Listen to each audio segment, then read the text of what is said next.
Halo teman-teman, selamat datang kembali di ibadah khusus mahasiswa Campus Connection. Gimana kabarnya teman-teman semua? Saya berharap kita semua ada di dalam kondisi yang baik ya. Di tengah segala kesibukan yang ada, saya yakin dan percaya kalau Tuhan terus menyertai kehidupan kita. Apapun yang sedang kita lakukan saat ini, Tuhan senantiasa ada bersama-sama dengan kita. Hari ini kita akan sama-sama kembali belajar satu kebenaran dari firman Tuhan. Sebelum itu, mari sama-sama kita siapkan hati kita dan kita berdoa terlebih dahulu. Tuhan Yesus, kami bersyukur untuk kesempatan kami masih boleh beribadah mendengarkan firman-Mu hari ini. Tuhan, sebentar kami akan belajar dari firman Tuhan. Biar Tuhan berbicara kepada setiap kami, dimanapun kami berada, berbicaralah Tuhan. Kami buka hati kami buka pikiran kami buka telinga kami. Kami siap untuk mendengarkan firman-Mu. Di dalam nama Tuhan Yesus. Amin. Kalau kita membaca Alkitab nih teman-teman, kita banyak menemukan cerita dari tokoh-tokoh Alkitab yang sangat luar biasa. Mujizat demi mujizat yang dialami oleh tokoh-tokoh ini sangat membangkitkan iman kita kepada Tuhan. Kita bisa lihat bahwa Tuhan kita adalah Tuhan yang sanggup melakukan perkara-perkara yang ajaib. Kadang saat kita lihat rencana dan rancangan Tuhan, seringkali kayaknya nggak masuk akal buat kita. Kayak nggak make sense, sehingga menyebabkan kita berpikir dan kita ragu-ragu. Apa bener nih? Apa bisa nih kayak gitu? Contoh, Nuh. Di dalam ceritanya, Nuh disuruh untuk membuat satu bahtera yang besar dengan segala ukuran yang sangat detail, sampai jenis bahan, detail isi, semuanya Tuhan suruh Nuh untuk bikin. Tetapi pada saat Tuhan menyuruh Nuh itu, tanah masih kering. Belum ada hujan sedikit pun. Tetapi Nuh tetap taat melakukan perintah Tuhan. Membuat satu bahtera yang begitu besar di tengah-tengah tanah yang kering. Lalu kalau kita lihat cerita yang lainnya, cerita tentang Abraham. Dia dijanjikan oleh Tuhan akan punya keturunan yang banyak. Tetapi teman-teman, kondisinya pada waktu itu, istri Abraham yang bernama Sarah itu mandul. Dan kemudian dia sudah mati haid. Make sense kah? Tuhan bilang kamu bakal punya keturunan yang besar, tetapi kondisi istrinya seperti itu. Nggak make sense teman-teman. Tetapi Abraham tetap percaya sama janji Tuhan untuk kehidupannya. Satu lagi contoh teman-teman, kalau kita lihat, salah satunya adalah cerita tentang Musa dalam perjalanannya membawa bangsa Israel keluar dari tanah Mesir. Sepanjang perjalanan, banyak sekali mujizat yang terjadi. Mulai dari Musa yang dipanggil Tuhan untuk membawa Israel keluar dari Mesir, lalu cara Tuhan membuat mujizat demi mujizat, seperti mengubah tongkat menjadi ular, mendatangkan tulah demi tulah di dalam kehidupan bangsa Mesir. Kemudian Tuhan membuka jalan dengan membuat laut terbelah, sehingga bangsa Israel bisa berjalan melewatinya. Dan kemudian saat bangsa Israel sudah keluar dari Mesir, lolos dari kejaran, membelah laut tersebut, kemudian malah dibawa muter-muter 40 tahun di padang gurun.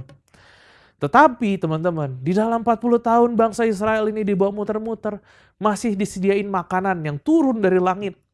Disediakan tiang awan dan tiang api. Teman-teman, kalau kita melihat semua hal tersebut rasanya nggak masuk akal. Tapi Musa bisa tetap percaya sama Tuhan dan janjinya. Kenapa ya kira-kira tokoh-tokoh yang baru saja kita dengar kisahnya ini, mereka bisa percaya sama Tuhan dan mereka bisa berpegang sama janjinya?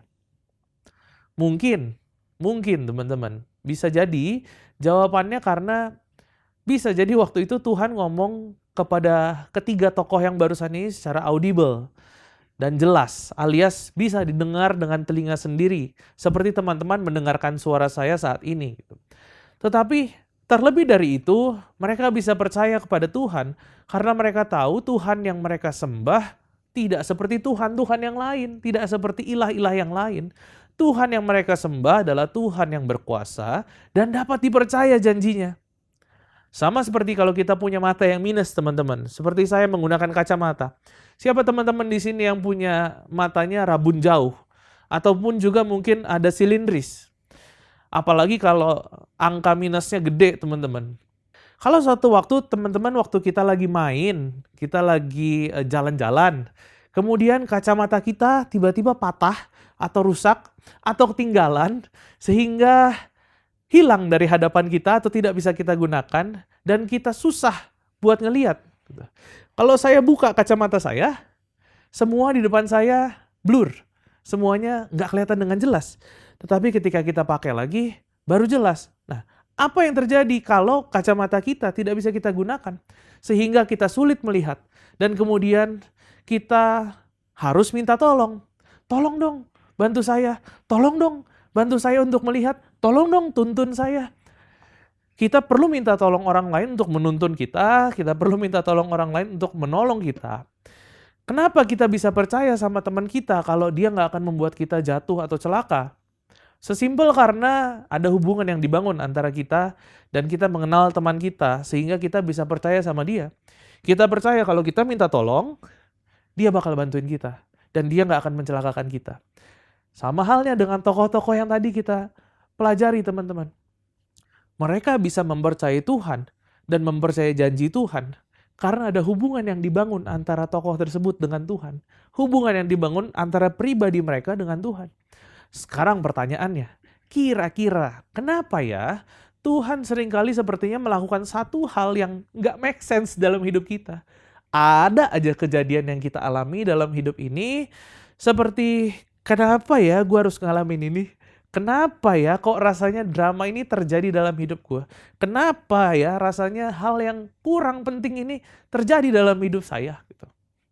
Teman-teman, berapa banyak di antara kita yang pernah nge-gym? Berapa banyak di antara kita yang masuk gym, angkat beban dan lain sebagainya? Punya goal buat nge-gym mungkin?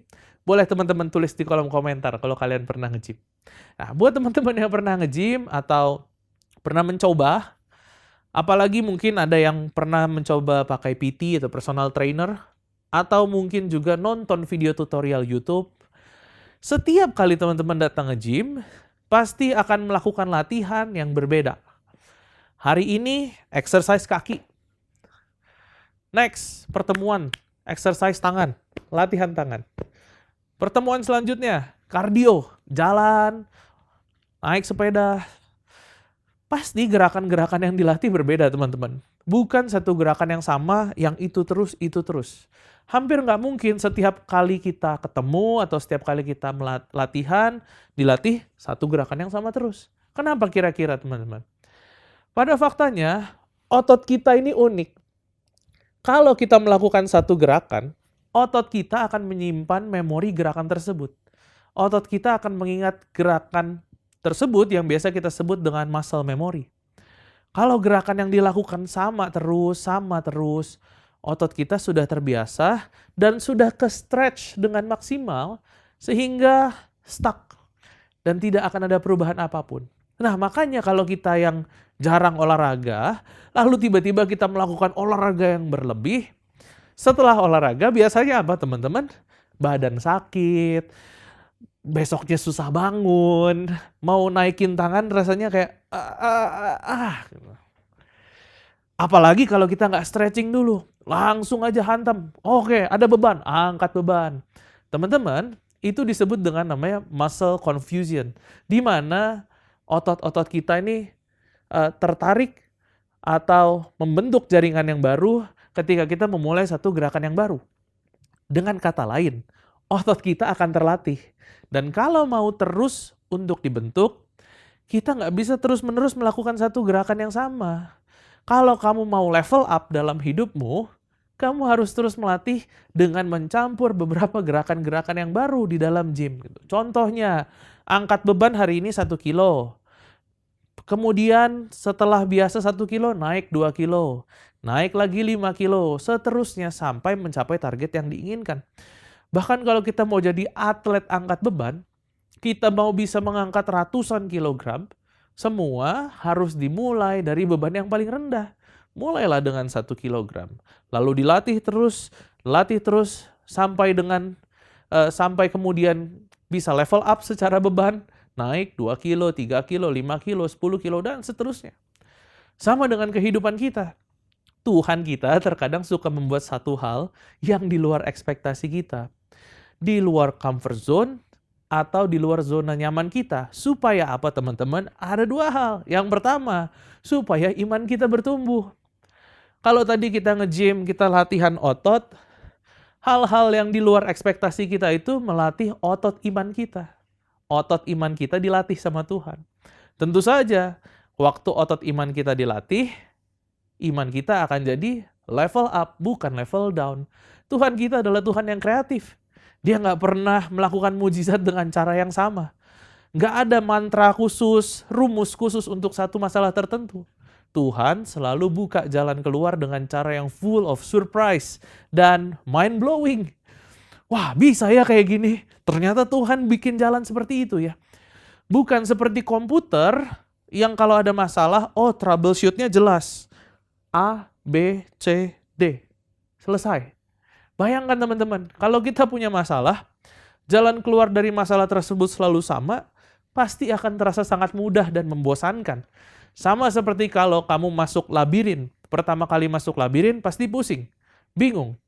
Yang mana seru tapi gitu. Tetapi kalau teman-teman pergi ke yang kedua kalinya, mungkin masih ingat jalan keluarnya.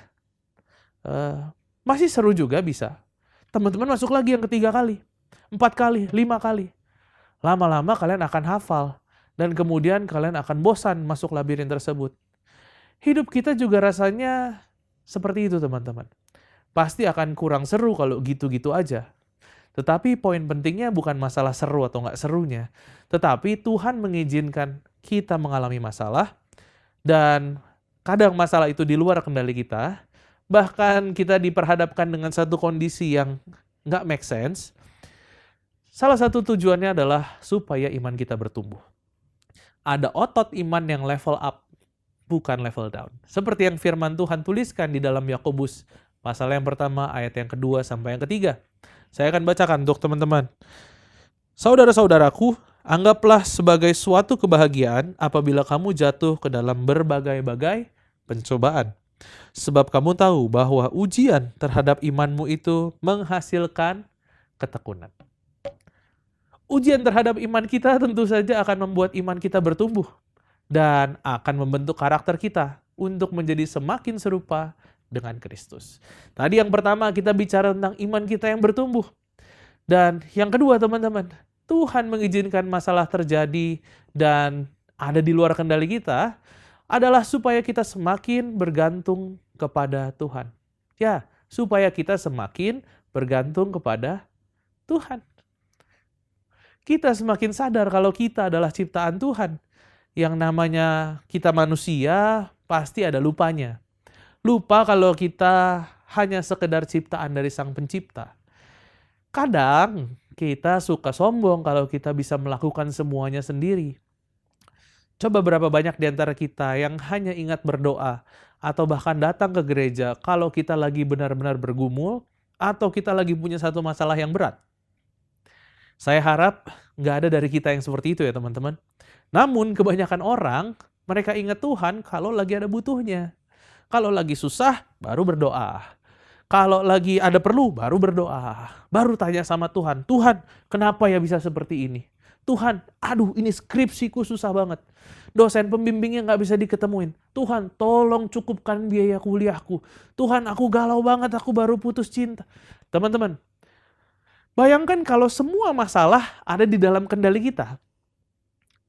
Rasanya itu bukan masalah namanya ya. Kadang memang Tuhan sengaja mengizinkan satu hal terjadi dalam hidup kita, di luar kendali kita, supaya kita semakin bergantung kepada Tuhan.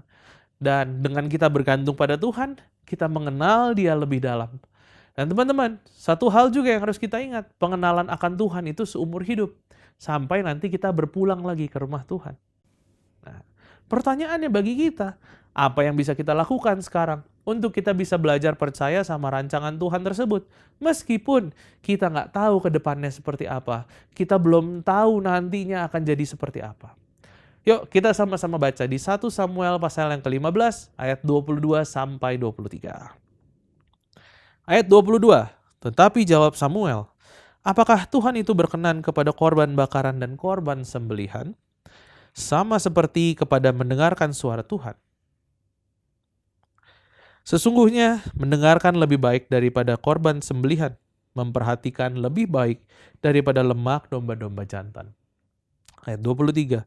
Sebab pendurhakaan adalah sama seperti dosa bertenung, dan kedegilan adalah sama seperti menyembah berhala dan terafim. Karena engkau telah menolak firman Tuhan, maka Ia telah menolak engkau sebagai raja. So, teman-teman, yang bisa kita lakukan adalah taat kepada Tuhan. Boleh sama-sama katakan taat dimanapun kita berada. 1, 2, 3, taat. Di hidup kita memang pasti akan ada banyak suara-suara. Tetapi bagaimana kita bisa mengenal suara Tuhan dan kita taat terhadap suaranya, taat terhadap tuntunannya. Itu yang bisa kita lakukan, teman-teman. Satu kali ada sebuah pohon di hutan. Pohon itu sangat tinggi dan indah. Bisa dikatakan pohon itu adalah pohon terbaik yang ada di hutan tersebut. Pohon itu begitu subur, cabangnya begitu sangat banyak, dan dia tumbuh sampai ke langit, tinggi sekali. Nah, satu kali ada pohon yang lebih tua dan bijak yang ada di dekatnya. Dan pohon itu sudah ada di situ sekian ratus tahun lamanya. Dan pohon ini menyadari kalau si pohon yang indah ini, dia bergoyang setiap kali angin bertiup. Pohon yang tua ini memanggil pohon yang muda, yang indah ini. Dan dia bilang, "Hai, pohon muda. Saat ada angin, kamu harus belajar untuk menunduk. Kalau tidak, kamu akan mudah patah." Tetapi pohon muda itu merespon, "Tapi aku kuat. Lihat bagaimana aku tumbuh dengan baik. Rantingku banyak, daunku bagus. Untuk apa aku harus menundukkan diriku kalau aku bisa berdiri dengan tegak?"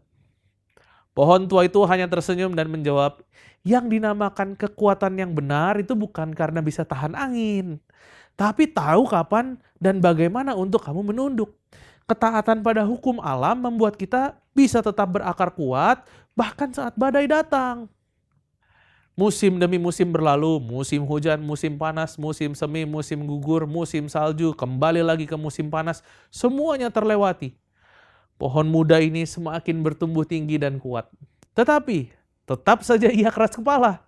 Dia terus menolak walaupun dalam badai yang hebat sekalipun, dia tetap berdiri dengan tegak. Lalu satu hari datanglah badai yang super besar. Angin bertiup kencang sekali. Hujan turun dengan sangat derasnya. Pohon muda itu berjuang untuk melawan badai itu dengan sekuat tenaga. Dia sama sekali tidak mau menundukkan badannya. Alhasil, seperti yang bisa kita prediksi, badai yang sangat kuat terjadi di sana, dan kemudian badai itu menghantam pohon muda tersebut sampai dia tumbang di tanah. Ranting cabang yang tadinya tumbuh dengan indahnya tercerai-berai di tanah. Akar yang tadinya mencengkram kuat ke dalam tanah terangkat ke permukaan dan patah. Di sisi lain, pohon tua yang menunduk saat angin sedang bertiup, dia tetap mencengkram tanah dengan erat. Akarnya tetap ada di dalam tanah dengan erat sampai badai itu bisa berlalu. Ketika langit mulai cerah, si pohon tua berdiri tegak. Akarnya semakin kuat dan dia tetap bertahan hidup.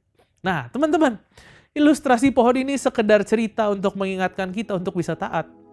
Ketaatan dalam kehidupan kekristenan yang dimaksud bukan hanya sekedar mengikuti perkataan atau sekedar mengikuti aturan yang tertulis di dalam Alkitab.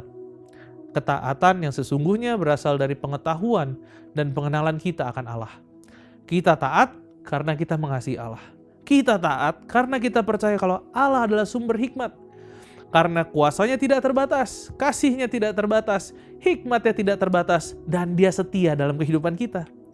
Taat pada Allah karena kita percaya apapun dan kapanpun, badai sebesar apapun, kita tetap bisa berdiri kuat karena Dia yang pegang kendali dalam kehidupan kita. Saya berdoa, pembagian firman Tuhan hari ini bisa menjadi satu benih yang ditaburkan di dalam kehidupan teman-teman dan bisa bertumbuh dalam kehidupan setiap daripada kita. Mari sama-sama kita berdoa. Terima kasih Tuhan untuk firman Tuhan yang sudah disampaikan hari ini. Kami berdoa Tuhan supaya kami memiliki kepekaan terhadap suara Engkau. Bantu kami Tuhan untuk menyingkirkan suara-suara yang bukan berasal daripadamu. Bantu kami mendengar suara Tuhan dalam kehidupan kami. Dan bantu kami supaya kami bisa taat terhadap apa yang menjadi suara Tuhan dalam kehidupan kami.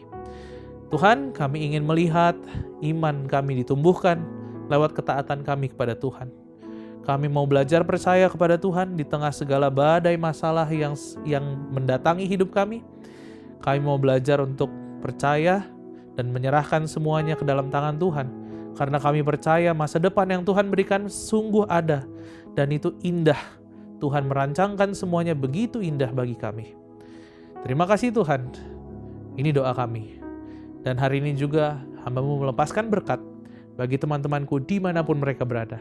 Biar Tuhan yang memberkati kehidupanmu, Tuhan yang mencukupkan semua yang kau perlukan, Tuhan yang memberkati perkuliahanmu, nilai yang terbaik, teman-teman yang terbaik, dosen yang terbaik, Tuhan berikan itu dalam kehidupanmu. Hikmat daripada Tuhan dilimpahkan untuk membantu engkau.